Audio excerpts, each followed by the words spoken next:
প্ৰতিবেদনৰ পূৰ্বে এই দৃশ্যলৈ মন কৰক।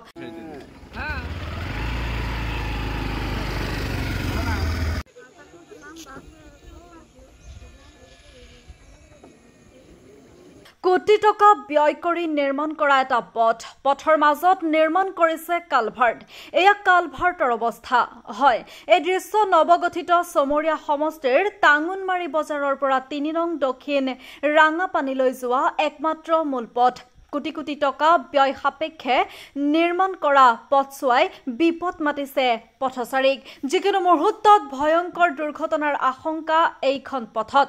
চৰকাৰে কোটি কোটি টকা ব্যয় সাপেক্ষে প্ৰেভাৰ ব্লকে নিৰ্মাণ কৰা পথছোৱাত পকান্তকাত। বৰষুণৰ পানীৰ হেঁচাত পথছোৱাৰ মাজত নিৰ্মাণ কৰাৰ কালভাৰ্টৰ এটা অংশ ভাঙি যাতায়াতৰ ক্ষেত্ৰত অসুবিধাৰ সন্মুখীন হৈছে পথচাৰী। আৰ এইখন ব্লক পকী ৰাস্তা আমাৰ টাঙ্গনমাৰী বজাৰৰ পৰা ৩ নম্বৰ দক্ষিণ ৰাঙাপানীলৈ যোৱা আমাৰ মূল পথ। এই পথেদি বহুত মানুহ আপ ডাউন হয় আৰু কিমান যান বাহন এইখন ৰাস্তাত বা এইখন গাঁত কালপাৰ্টত এক্সিডেণ্ট হৈ GMCত যাব লগা হৈছে আৰু হাত ভাঙিছে, কাৰোবাৰ ভৰি ভাঙিছে। আমাৰ যান বাহনবিলাকো হয়তো হস্তনষ্ট হৈছে।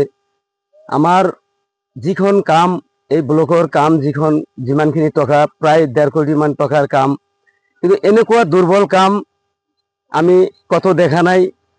আমাৰ এই ৰাস্তা দি বিভিন্ন ধৰণৰ MLA মিনিষ্টাৰ মন্ত্ৰী অহা যোৱা কৰিছে, কোনেও কাণসাৰ দিয়া নাই।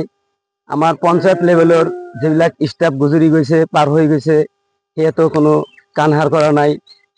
সিহঁতে কাণসাৰ কৰা নাই একটা কাৰণ যে আমাৰ সমূহ ৰাইজৰ যাতে এক্সিডেণ্ট হয়, ক্ষতি হয়, আমাৰ বিভাগীয় কৰ্তৃপক্ষৰ আশা ধাৰণা সেইটোৱে।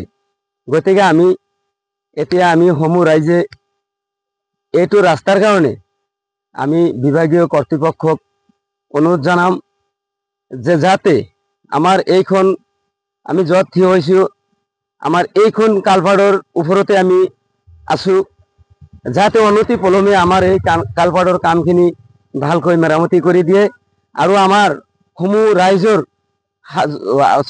অহা যোৱাৰ সা সুবিধা কৰি আমাৰ মানুহ যাতে এক্সিডেণ্ট নহয়, বাচি থাকে। ইয়াৰ কাৰণে আমি চৰকাৰক বা বিভাগীয় কৰ্তৃপক্ষক আমি বিনম্ৰভাৱে আমি অনুৰোধ কৰিম বা অনুৰোধ জনাম।